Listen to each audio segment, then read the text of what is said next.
All right, everyone, welcome back to another video. And today, what I have for everyone is my full review of the Samsung Galaxy S21 FE. So I've been using this device for a good amount of time. I pretty much put it through the gauntlet, and I feel like I've gathered all my thoughts and opinions on it, and that's what I'm going to share with everyone today in this full review. And if I'm being 100% honest, guys and gals, I've been using this and it's a great device, but I miss my Pixel, man. I'm ready to take my SIM out of here and drop it back in my Pixel, and I'm ready to make this a full-time video recording device. But still, I wanted to give you guys and gals my thoughts and opinions on this device here in 2024 and let you guys and gals know if I think it's still worth picking up here in 2024. So without further ado, that's what we're going to talk about in today's video. So hopefully by the end of this video, you guys and gals know if this device is still worth picking up here today in 2024. So without further ado, let's jump into the video.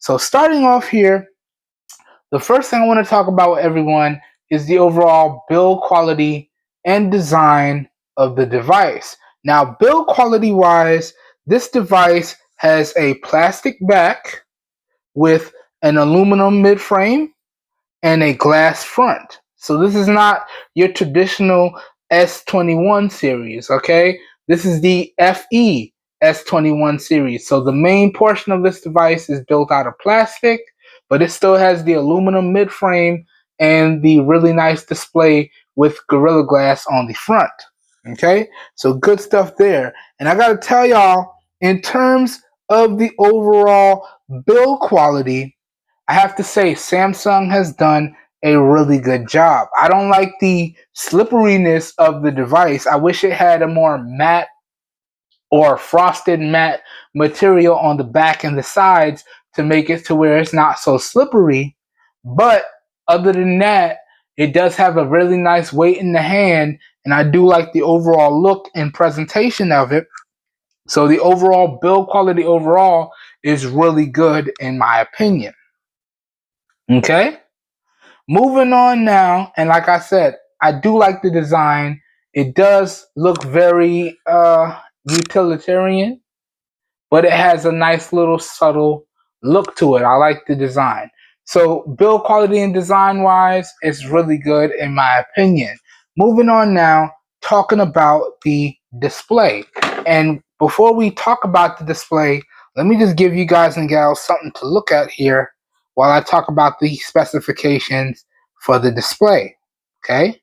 And I do have it set to 4K, and this is a nice 4K video for y'all. And I gotta tell y'all, in terms of this display, right? So up front, dead center here, we have a 6.4 inch Super AMOLED HDR10 Plus display, right?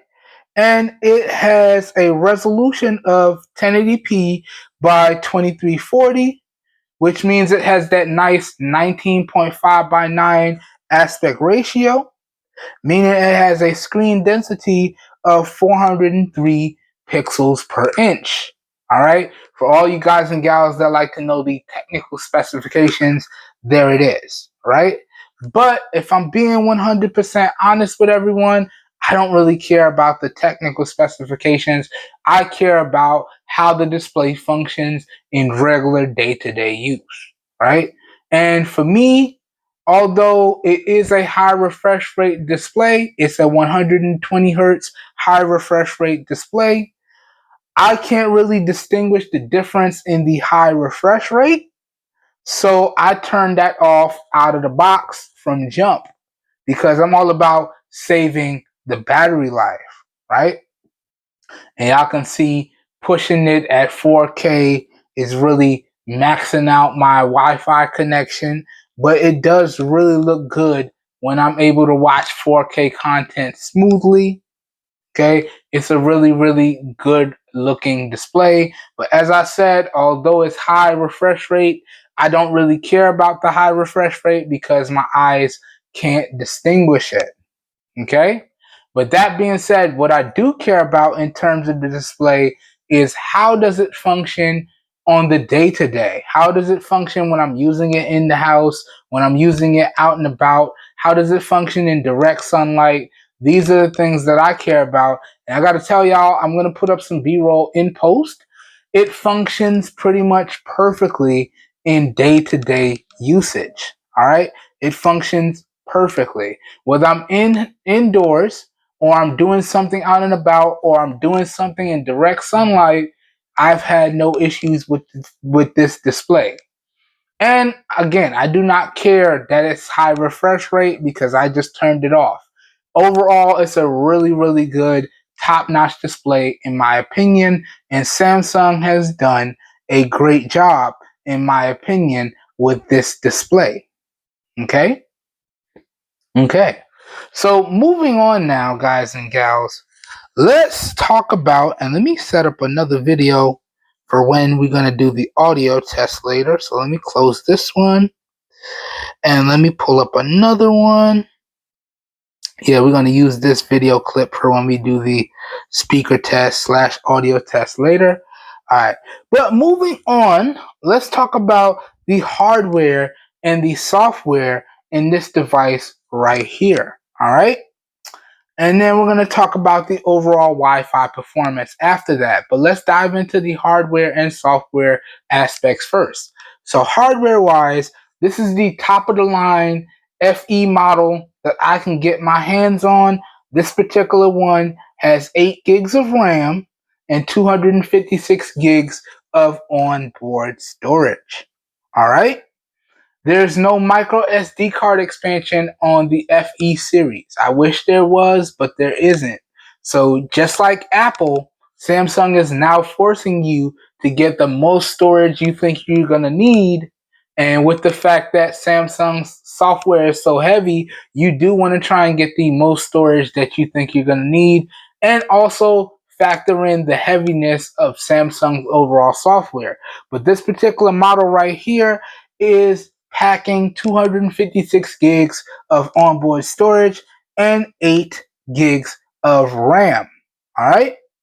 Other than that, as I said before, it has a 6.4-inch Super AMOLED HDR10 plus 1080p plus display at 120 hertz. Okay. Talking about some more important aspects when we talk about the cameras, and we're going to dive a little bit deeper into this later on. But we have a 12 megapixel ultra wide, we have a 12 megapixel primary, and then we got an 8 megapixel telephoto camera on the rear of the device. Flipping to the front, we have a 30 megapixel front facing punch hole camera on the front. Okay. Then diving into some more aspects of the cameras, all 3 of these cameras can record in up to 4K at 30 and 60 FPS and do up to 1080p 120 frames per second slow motion or 720p 960 frames per second slow motion. All right. Now, in all honesty, I just tested these at 4K 30 FPS because only recording at 4K FPS can you get access to using all of the cameras at one time. And that's one of the key things, the key reasons why I decided to pick up this device, because of the cameras and the camera features that Samsung offers. Okay? But that's the rundown in regards to the cameras. In regards to the processor, this is running the older Snapdragon 888 octa-core processor and the older Adreno 660 GPU. All right. So technically, this is still running an older flagship chipset in regards to the chipset. And I got to tell y'all, the performance on here has been phenomenal, right? And then in regards to the battery, right? This bad boy on paper says it's packing a 4,500 milliamp hour battery, but in actuality, and I got to give Samsung kudos for pointing this out. In actuality, it's packing a 4370 milliamp hour battery. All right. And Samsung went ahead and disclosed that in the battery information portion of the software on the device. So thank you, Samsung, for keeping it straight 100. So although on paper it says 4,500 milliamps, in actuality it's 4,370 milliamps. Okay, in regards to the battery. Talking about more hardware aspects on this device, it does support fast charging, which don't make me laugh. Don't make me laugh, Samsung. It does support Samsung fast charging, which is quick charge 3.0 compatible, up to 25 watts wired, or up to 15 watts wirelessly. And then it does also support reverse wireless charging at up to 4.5 watts. Okay, but if I'm being honest, that's not really fast charging, and we're gonna dive into the charging aspects and the battery aspects later. It charges okay. We'll call it decent, or I guess you can call it average. We're gonna talk about it a little bit later on in the video, but that's what it's packing in terms of the battery. That's what it's packing in terms of the charging. It is also IP68 water and dust proof. So you can drop it in up to 3 feet of water for 30 minutes. And as long as you dry out all the ports, it should work no problems. So that's really, really good stuff right there as well.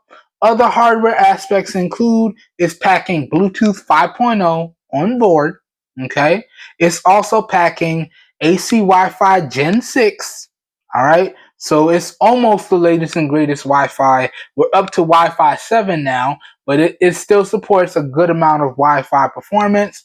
And I'm going to show y'all in a little bit. The Wi-Fi performance on here is actually phenomenal. Okay. Okay. So that does it for the Wi-Fi, and that does it for the other hardware aspects. Other than that, it is also packing an under-display optical fingerprint sensor, which works flawlessly, in my opinion, as y'all can see right there. Flawless every time, and it does have face unlock. So let me look from behind the camera, and you see I have mine set up to function like an iPhone, so it scans my face and it unlocks. It does have the face unlock and the fingerprint sensor, and if I'm being 100% honest, it's flawless. Good stuff here, Samsung. Good stuff here indeed. And that, guys and gals, basically runs over all of the hardware aspects on this device. Now, talking about the software aspects of this device right here, let me use my fingerprint and just unlock it real quick. This is running Android 14 with One UI 6.1 on top. So this is running the latest and greatest Android from Google with Samsung's One UI skin on top. And I gotta tell y'all, in regards to the software on here is phenomenal, right? Now I've done a separate dedicated software walkthrough running through the entirety of the software on this device. So I'm just going to talk about my overall experiences about the software here, and then I'm going to summarize the overall experience with the hardware and the software together. But in regards to Samsung software, it is some of the best. Samsung is known for some really good software, and Samsung is known for having some feature-rich and feature-packed software, and this device right here definitely delivers. My two favorite software features on this would have to be Samsung DeX. Okay, that bad boy right there, Samsung DeX. Okay, I think it's over on this page. It's on one of these pages right there. And then Quick Share or Smart View, right? Those are my all-time favorite features on this device because that allows me to turn my mobile phone into a desktop-like computer environment. And I don't need to have it wired plugged in to do that. I can do it wirelessly with any smart display or smart TV. So if I'm out and about and I want to get some work done, all I gotta have is my portable keyboard and mouse, or I can use the device directly and I could turn the device into a mobile computer. All right. Right now it's a pocket computer, but if I wanted a full-fledged computer experience, I just need the device and maybe a smart TV or a smart display, and then I could turn this into a mobile desktop-like experience.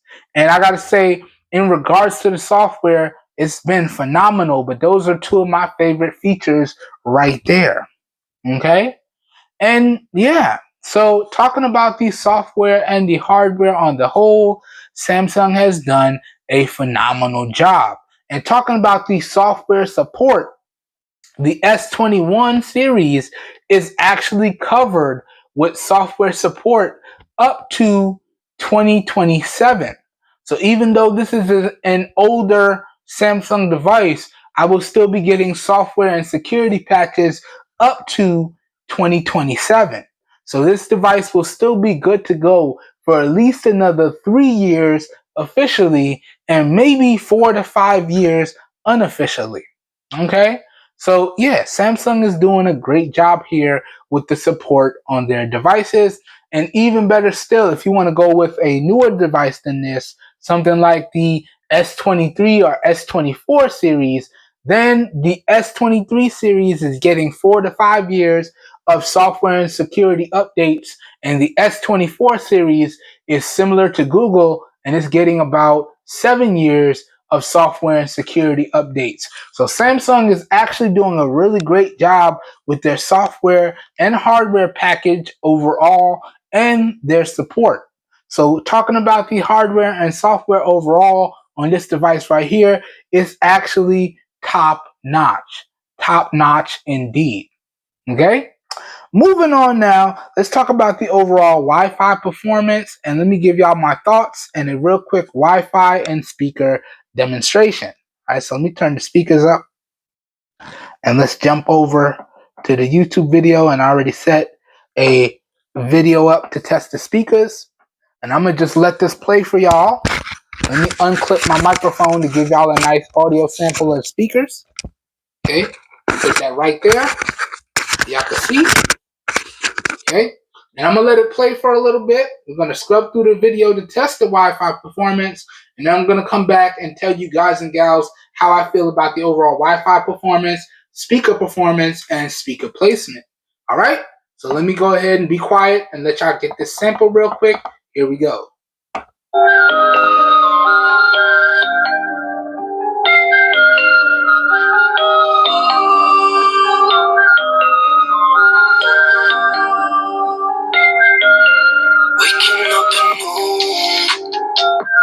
Wasting time is all I do, but now when I'm with you, so much time, nothing to do. I'm dropping your text now. You said you want me when it's done. Being with you just feels right. So we can meet when it's done. Yeah, slow time. Sun's about to go down. So what you doing tonight? It's everything I can't think of. Alright, let's scrub it through. Waking up anew. Said you wanted honest. Giving you my head. You text now.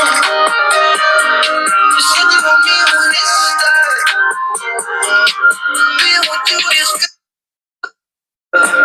slow time.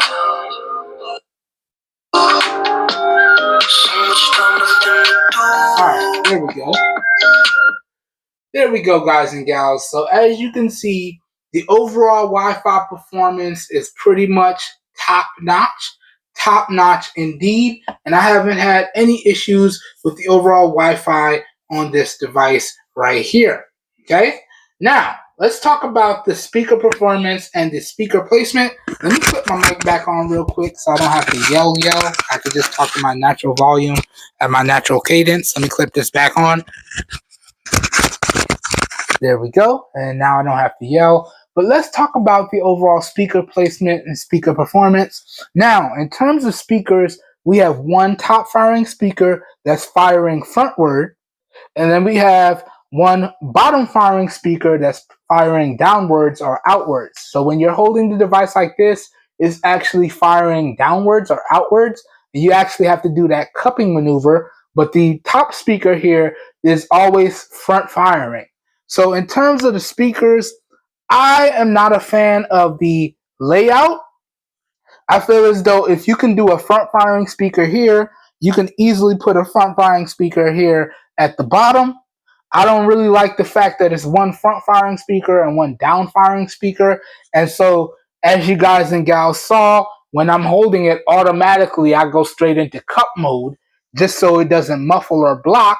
But the overall speaker performance, aside from the placement, is actually really, really good. And when you turn on the Adobe performance, it gets even better. I don't remember if I had Adobe turned off or turned on when I did that test just now. Let me check real quick. Okay, so Adobe was turned on. So I actually had it running the best that it possibly could. But talking about the speakers there, they're actually really good. I'm not a fan of the placement because one of them is easily able to be muffled or blocked, but I do like the front firing one that's coming out of the built-in receiver, and the overall speaker performance is really good. Okay? And like I said, the overall Wi-Fi performance is actually top-notch. I haven't had any issues with the Wi-Fi in the time of my device. And you know what, guys and gals? Excuse me. I'm a little bit tired of this device slipping all over the place. Let me throw a little bit of extra protection on it. There we go. Get a little bit more grip. Not that much, but it's better than what it was. And now we can continue on with the review. So moving on now, let's talk about the LTE and supported bands on this device, okay? So device-wise, okay, this is the U1 variant of the S21 FE. So what does that U1 variant signify? I'm going to throw up the full model number in post so y'all know. But in particular, when you're looking for an unlocked variant of a Samsung device, you want to make sure it ends in U1 because the U1 series specifies the globally unlocked variant, and that's what this is.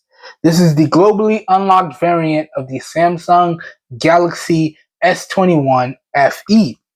So what does that mean, guys and gals? That means that this device right here should work on all the latest carriers in the US and all GSM carriers abroad. So you can see in terms of the bands, here are all the supported bands, sub-6 or millimeter wave, and this should work on AT&T, Verizon, T-Mobile, you name it. It's going to work, and it should work on any of their MVNOs as well. And I gotta tell y'all, in terms of the bands and the cellular performance on here, it has been phenomenal. Now I have it running on Free Up Mobile AT&T, and I haven't had any issues. Free Up Mobile is a subcarrier of AT&T, and I haven't had any issues, right? And I gotta tell y'all, in terms of day-to-day performance when I'm not on Wi-Fi, it works flawlessly, right? You can see it right there. So we're actually getting 4G LTE right now in the house. I don't know how clear that is to see, but yeah, we're getting 4G LTE right there, and it works basically no problems. So if we jump back into YouTube here, let me give you a quick data test. You can see it loads up on LTE, and then we're good. Okay, no problems. Okay, and I got to tell y'all, like I said, in terms of data and phone calls and things of that nature. No problems on this device on AT&T's network. And again, even if I wanted to put in my Verizon Straight Talk SIM, it should work on here, no problems. Or if I wanted to go get like a T-Mobile SIM, a Metro SIM, a Cricket SIM, it should work on here, no problems, because this is the globally unlocked variant of the device. And again, in terms of coverage, I haven't had any issues. Now, this portion of the video is subjective because it really does depend on your location and your carrier's coverage.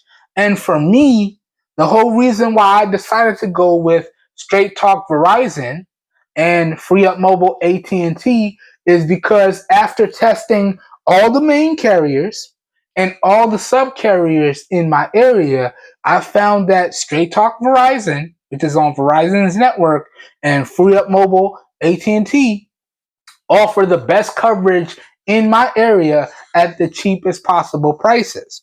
That's why I use the Free Up Mobile AT&T as my tester SIM, and I use the Straight Talk Verizon SIM as my main SIM. And the Straight Talk Verizon SIM pretty much lives in my iPhone because that's my main number. This is basically my main personal line. And iPhone, although it's very limiting, once you get used to it, it's just super solid performance and it just works. Okay? But that's one of the reasons why I actually recommend and use Free Up Mobile AT&T and Straight Talk Verizon all the time. I'll link up my videos that I've done on these two specific carrier networks down below in the video description. But getting back on task, I'm sorry I got a little sidetracked there. The overall LTE and GSM and 5G band support on here is phenomenal, and I haven't had any issues using the S21 FE with my two carriers via, whether that was via Straight Talk Verizon or Free Up Mobile AT&T. I haven't had any issues, and y'all just saw a live data performance test in the video on Free Up Mobile AT&T. Works no problems. So let's keep it moving now. Up next now, let's talk about the overall Bluetooth performance on this device. Now, again, the Bluetooth performance on this device has been phenomenal, okay? I've connected up this device to a variety of different Bluetooth accessories, headphones, you name it, and tested them. Y'all have seen this device featured in a lot of Bluetooth videos, right? Or when I was doing reviews on different Bluetooth accessories, you saw this device popped up in my previously paired devices. That's because when I do Bluetooth testing, I test all my devices. So I've tested this with a variety of different headphones, speakers, and it's worked no problems in regards to the Bluetooth. So the overall Bluetooth performance on here, even though it's an older Bluetooth, is still pretty much top notch. Top notch indeed. Okay? Now, let's keep it moving now. Let's talk about the overall GPS performance on here. And this is an important category for me because unless I know where I'm going, I'm using the GPS all the time if I'm going somewhere I don't know where I'm going. I actually prefer the comfort of just putting the address into the GPS and then following the route that I'm comfortable with to get to where I need to go. I don't like it when people backseat drive, or I don't like it when people side seat drive. Just give me the address and let me get you there safely to the best of my ability, especially when I'm going somewhere with friends. Don't try to side seat drive me, bro. Just give me the address. Have the address ready. Matter of fact, text me the address. I'll be ready. Let me get the map routed out in my head and we'll be ready to go. Okay? So I am very GPS heavy when I don't know where I'm going because I don't like to be confused, especially when I'm driving. When I'm confused when I'm driving, I get really uncomfortable. And then when I get really uncomfortable, I get really skittish and jumpy. And I go from a very good driver to like a okay driver at best. So I really do rely heavily on the GPS when I'm doing drives or driving around with friends. and I don't know where I'm going, I'm very GPS heavy when it comes to that. So I can tell y'all, just based on using the GPS regularly, haven't had any issues. Turn by turn navigation was flawless. Even when I had to do some rerouting because I missed some turns, it rerouted within a matter of a fraction of a second and we were good to go. So the overall GPS performance on here is top notch in my opinion as well. Now, moving on here, let's talk about the overall call quality and speaker call quality on this device. Now, again, this is another category that's very heavily affected by my carrier and my carrier's overall coverage. With that being said, your results may vary depending on your carrier and your carrier's coverage, but the speaker performance on the device has been really good, and the receiver performance on the device has been really good as well. And now, I'm not going to lie to y'all, I'm going to be almost completely 100% honest. I take more video calls than anything nowadays. I do a lot of video calls via Facebook Messenger or WhatsApp or Google Voice, right? And then even further still, inside of the Samsung dialer, they have video calling baked into the dialer. And it's a little bit more personal when you do your video calls, man. It's almost like you have the person in the room with you. Whereas a just mobile regular voice call, you're just hearing the voice. Now, that's okay for me because I have a thing for voices. So I can actually take it or leave it, but a lot of people these days prefer to do video calls. So I've been doing a lot more video calls than anything else, but it is what it is. Okay? With that being said, the overall call quality and the speaker call quality on this device, in my opinion, has been top notch, and I haven't had any issues. Well, scratch that. The call quality through the built-in receiver has been top notch, and the call quality through the onboard speaker has been really good. So overall, you can say the call quality and speaker call quality performance is really good across the board on this device.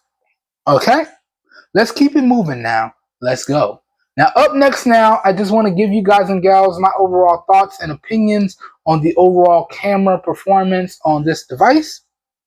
Now, I've already done a separate dedicated camera review, including my photo and my video samples. So I'll link that up down below. I'm not really going to put too many samples in this video, but let me reiterate again. We have a 12 megapixel ultra wide, a 12 megapixel primary wide, and an 8 megapixel telephoto camera on the rear.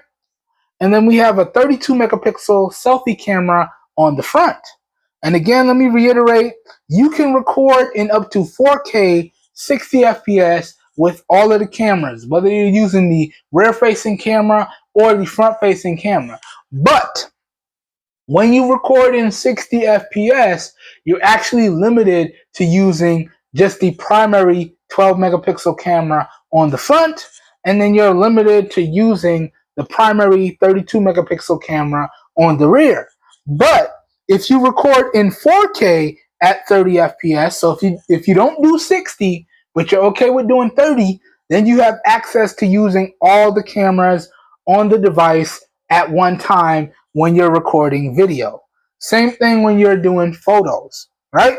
So that being said, when I do camera videos, I'm judging the cameras from 3 distinctive categories: point and shoot overall photo performance, point and shoot overall video performance, and then overall audio capture capabilities. I'm not really one to take my time and really dial in the shot.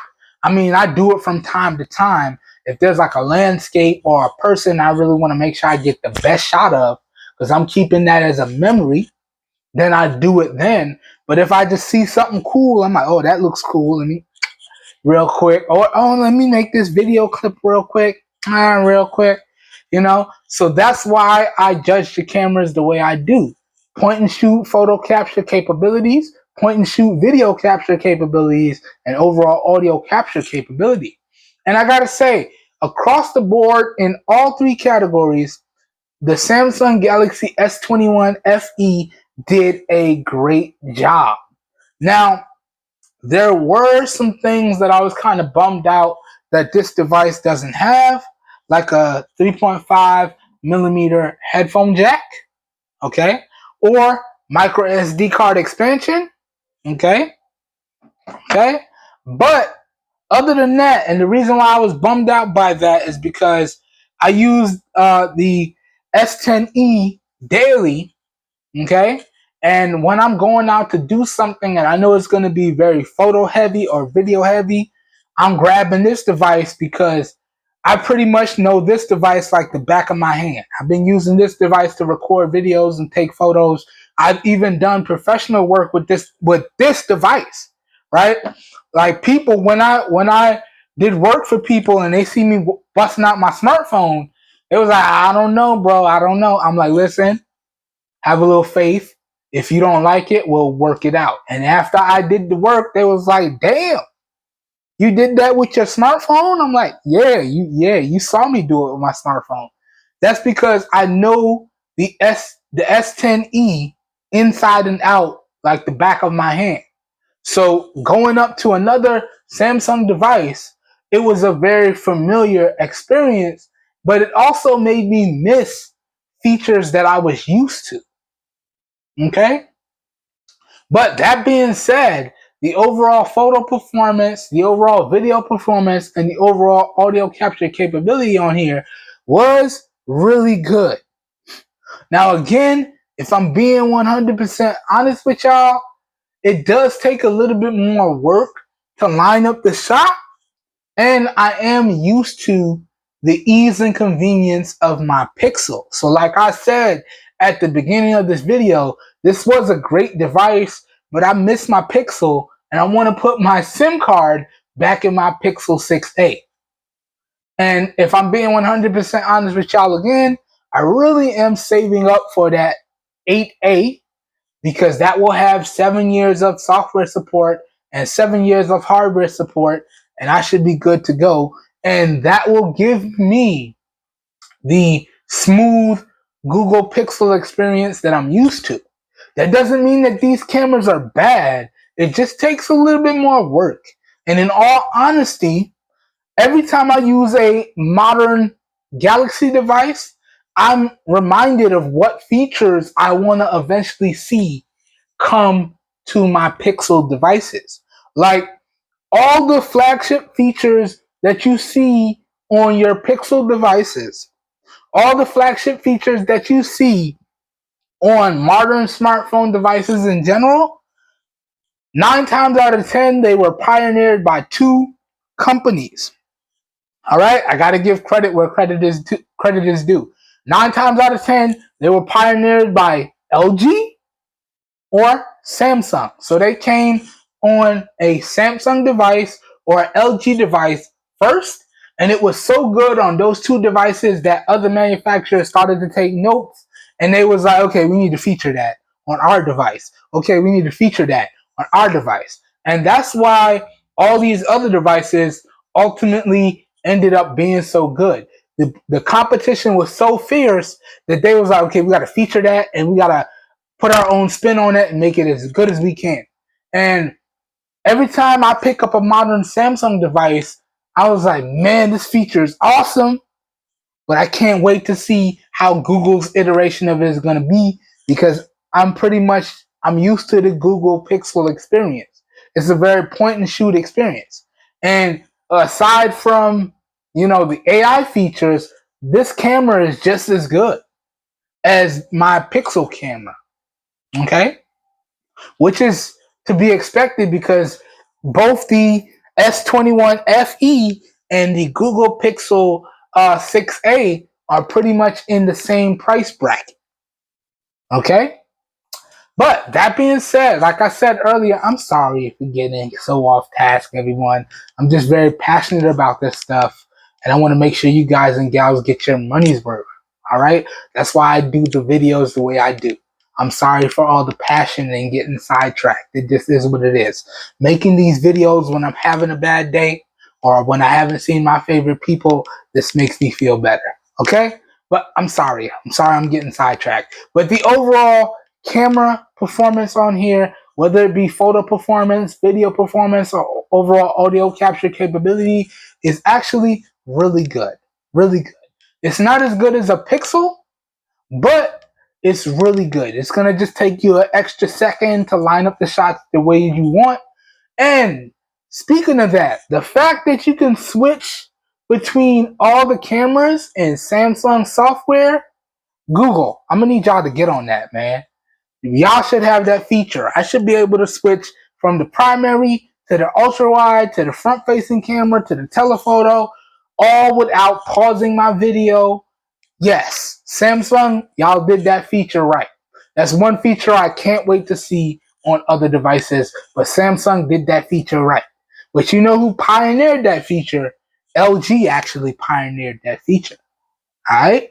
Got to give credit where credit is due. But yeah, let's move on. The overall camera experience on here is really good. Up next now, let's talk about the overall gaming performance. Now, in all honesty, I did not game on this device. All right. I tried a little bit, but I'm like, yeah, flagship performance. It was as expected. There was no hiccups. It did get a little warm, but it didn't stutter the performance. But I will link up one of my favorite content creators' gaming videos, ETA Prime. He makes some of the best gaming videos for PCs and mobile devices on YouTube.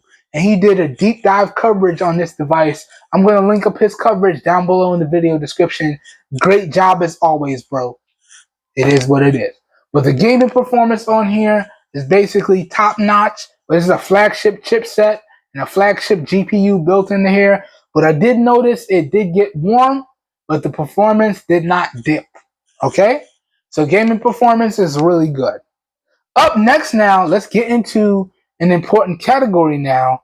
Let's talk about the overall battery life and the overall charge times on this device.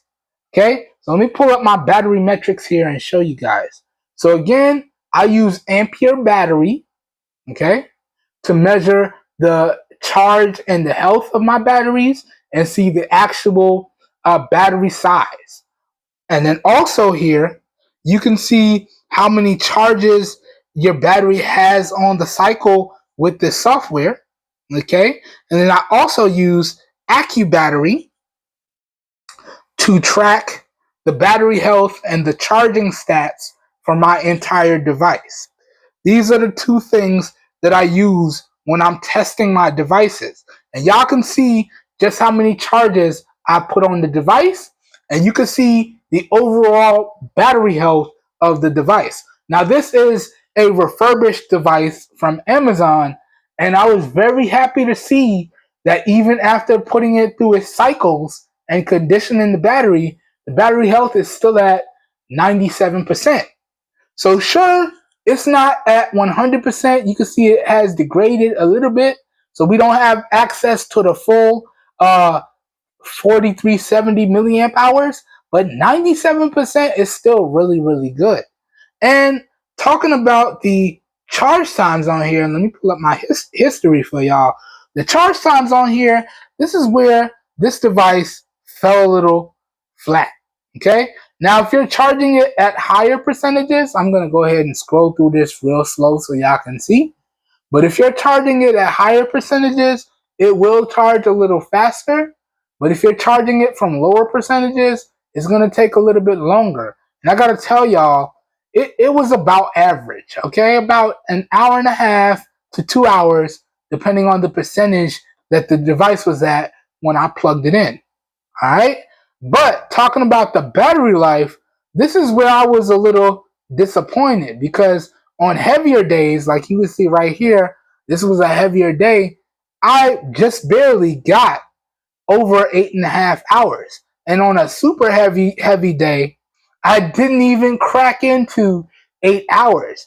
And for me, I'm used to devices with really good or phenomenal battery life, so I'm easily able to get through the day with heavy usage and get about 10 hours of screen on time if I need to, or 9.5 hours of screen on time if I need to. So the fact that I was barely cracking 8 hours or barely cracking 8.5 hours, I was kind of disappointed by the battery life on this device. But then again, keep in mind, guys and gals, I am what you would call an extremely heavy user, all right? Any and everything that you can do from your smart device, I do from my smart device, okay?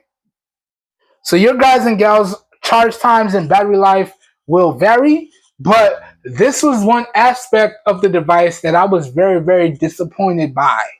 Especially, and I hate to keep bringing it up, but I have to, coming from this device, when I first got this device, I was still able to get through a full day and get 10 hours of screen on time with heavy usage. And with lighter days, I was getting a day and a half, 2 days, similar to what I get on my Pixel. And that's still what the Pixel offers me. About 10 hours of SLT with heavier days, but I'm guaranteed to get through a full day. And with lighter or moderate usage on my Pixel, I'm getting a day and a half, 2 days, sometimes 3 days, depending on what I'm doing. So I was really, really disappointed by the battery life, whereas the charge times, in my opinion, were average. But then again, it's only 25-watt wired charging. That's basically average. Okay? Don't let Samsung fool you. 25 watts is not fast charging. Samsung, y'all can actually pump that up. Everybody else is up to 30 watts, 55 watts, 65 watts. Why are y'all still rocking 25 watts? And even on the newer devices, their newer devices only go up to 45 watts. And even still, the devices themselves, even though you have the 45-watt charger, it still peaks out at about 30 watts or 25 watts. It doesn't sustain fast charging for that long. So the weakest point of this device, in my opinion, and the most disappointing part about this device, in my opinion, was the overall battery life and the overall charge times. Again, this is just with my style of heavy usage, and it is what it is. Your guys and gals' results may vary. But that was probably the weakest part of this device, even though it still has really good battery health. Okay? But that goes over the battery life. That goes over the charge times. Now, let's get into the final part of this video. Let's talk pricing. Let's talk overall availability. Let me get into sharing my final thoughts and make an overall recommendation. Now, in terms of the pricing, I picked up everything you guys and gals see here, the device and the case, and it ran me $303 and change. I'll have a copy of my digital receipt thrown up in post because I'm all about keeping it straight 100 around here. But the case was $999, and then the device was about $280 or $287, and then after taxes, it was about $19 to $20 in taxes. That's how I got a grand total of $303.87. Again, check out the digital receipt that I'll have thrown up in post. But for that price, can I recommend that you guys and gals pick up this device? Well, if the negatives that I pointed out throughout this video are not deal breakers for you, and your device is kind of on its last legs and you feel like it's time to upgrade, but you don't need that new upgrade, and you're trying to save some money but still get a really good device, then yes, I can recommend that you guys and gals pick up this device. And as a matter of fact, let me pick up my iPhone here and let's check the listing of the S21 FE real quickly. All right, so jumping over to my order, clicking on the link for the live listing. This actually got a discount. So right now, as of the recording of this video, which is June 5th, side note, twins, shout out to y'all, baby girls. It's actually my niece's birthdays today. Happy birthday, girls. All right? I love y'all. Okay? Have a good day. I hope you enjoying your birthday. Love you, baby girls. All right? But had to do that shout out real quick. All right? But jumping back on task, the live listing for this is actually down about $10 from what I got it for. So before taxes, let me go back to my thing here and see what it was before they put the taxes in. So before taxes, it was $283.99. After taxes, it came up to $303.87. Right now, before taxes, this device is selling on Amazon for $274 flat. So at that price, which is way under the channel's budget, as you know, the channel budget for devices is between $280 and $380, and I actually paid a little bit more than the minimum budget that I wanted to pay for this device. But at that price of $274 flat, right now, as of the recording of this video, can I recommend you guys and gals go out there and pick up this device? I would have to say yes. Yes, indeed. Okay? Now, that being said, am I going to be keeping this device? As a main device, no. Okay? I'm going to be using this device strictly as a recording device. Okay? Because I think it's about time that we upgrade the main shooter on the channel. I might still feature the S10e from time to time, or it might still be used for B-roll, but it's about time to upgrade the main recorder on the device. So I'm going to factory reset this device, and it will be used primarily for recording video. It won't be used for editing because I have my tablet for that, but it will be primarily used for recording video. And I've actually recorded a bunch of video on the channel that has been coming out recently with this device. So y'all have been checking out the quality coming off of the cameras on this device if you checked out any of my recent coverage. All right. That being said, I might also go ahead and check out the S21 Plus. I think the battery life on the S21 Plus might be a little bit better. And I think it could actually be had right now for a little bit cheaper than this device. So I might bring that device to the channel next. I'm not sure. We'll see what I can get in terms of deals on these devices, and that will determine what device comes next to the channel. But that, guys and gals, does it for today's review.